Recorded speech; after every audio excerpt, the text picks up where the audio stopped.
Hello everyone! Thank you in advance for being here. Well, let me introduce myself. My name is Katherin Durán, and today I'm going to be reading this amazing fairy tale. So, it reads, Daniel and the Grumpy Tiger. Once upon a time, there was a gorgeous boy called Daniel. He was on the way to see his best friend John when he decided to take a shortcut through Bensland Park. It wasn't long before Daniel got lost. He looked around, but all he could see were trees.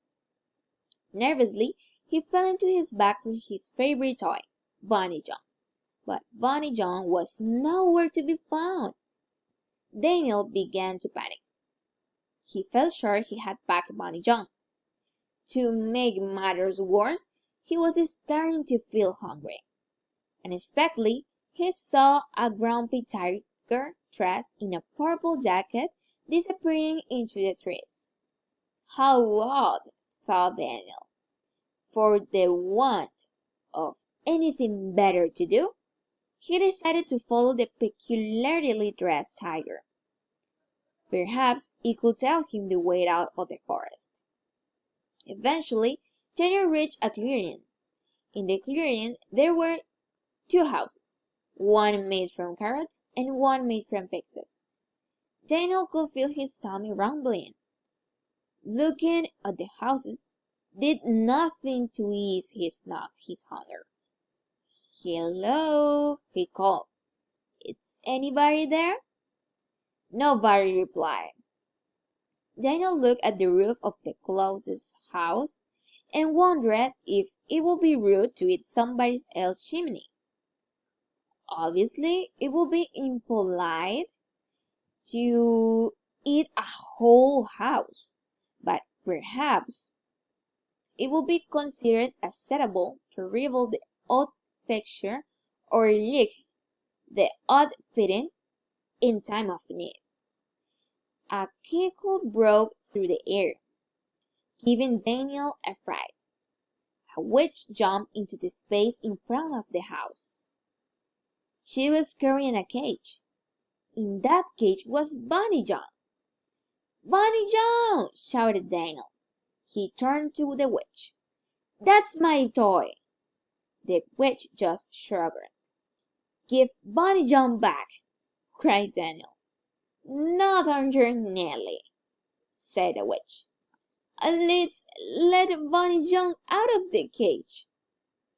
Before she could reply, the grumpy tiger in the purple jacket rushed in front of a footpath on the other side of the clearing.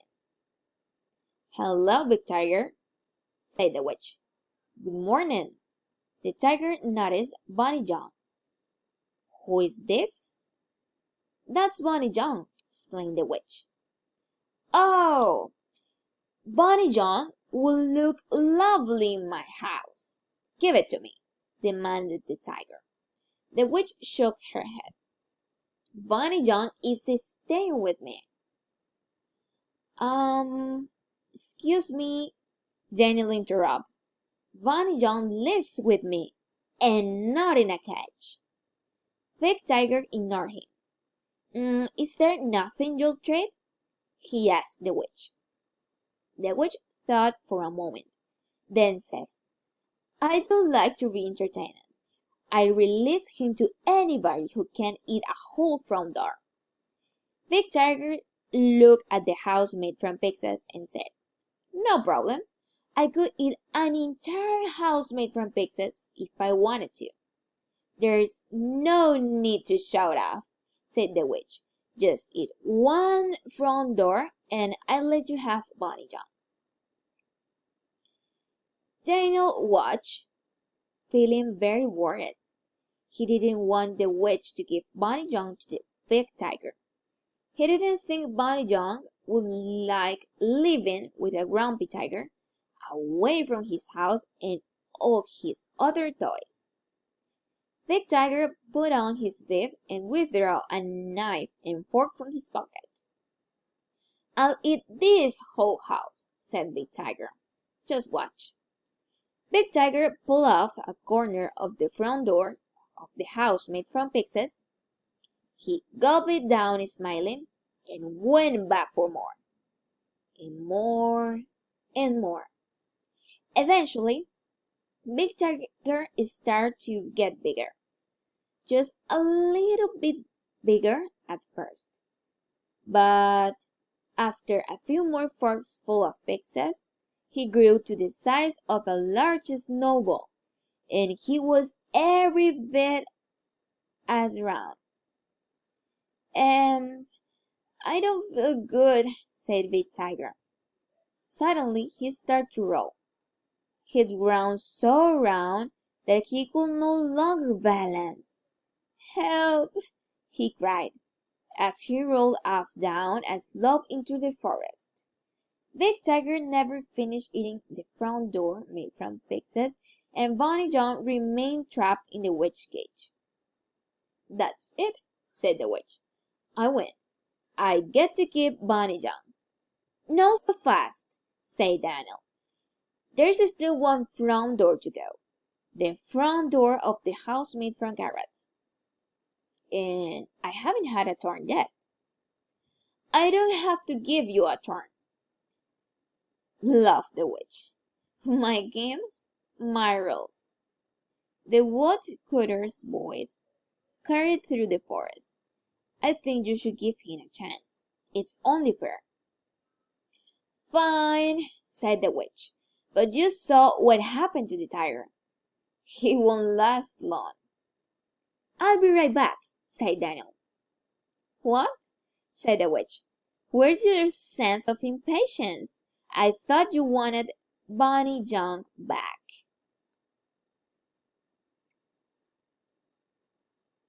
Daniel ignored the witch and gathered a hefty pile of sticks. He came back to the clearing and started a small campfire. Carefully he broke off a piece of the door of the house made from carrots and toasted it over the fire. Once it had cooked and cooled just a little, he took a bite. He quickly devoured the whole piece. Daniel sat down on a nearby log. You failed, cackled the witch. You were supposed to eat the whole door. I haven't finished, explained Daniel. I'm just waiting for my food to go down. When Daniel's food had digested, he broke off another piece of the door made from carrots. Once more he toasted his food over the fire and waited for it to cool just a little. He ate it at a leisurely pace, then waited for it to digest. Eventually, after several sittings, Daniel was down to the final piece of the doors made from carrots. Carefully he toasted it and allowed it to cool just a little. He finished his final course. Daniel had eaten the entire front door of the house made from carrots. The witch stamped her foot angrily. You must have tricked me, she said. I don't reward cheating. I don't think so, said a voice. It was the woodcutter. He walked back into the clearing, carrying his axe. This little boy won fair and square. Now, hand over Bonnie John, or I will chop your broomstick in half. The witch looked horrified. She grabbed her broomstick and placed it behind her. Then, huffing, she opened the door on the cage. Daniel hurried over and greeted Bonnie John, checking that his favorite toy was all right. Fortunately, Bonnie John was unharmed. Daniel thanked the woodcutter, grabbed a quick souvenir, and hurried on to meet John. It was starting to get dark. When Daniel got to John's house, his best friend threw his arms around him. I was so worried, cried John. You are very late. As Daniel described his day, he could tell that John didn't believe him, so he grabbed a napkin from his pocket. What's that? asked John. Daniel unwrapped a doorknob made from pixies. "Pudding!" he said. John almost fell off his chair. The end. Well, that's all. Thank you for listening to reading, and bye bye.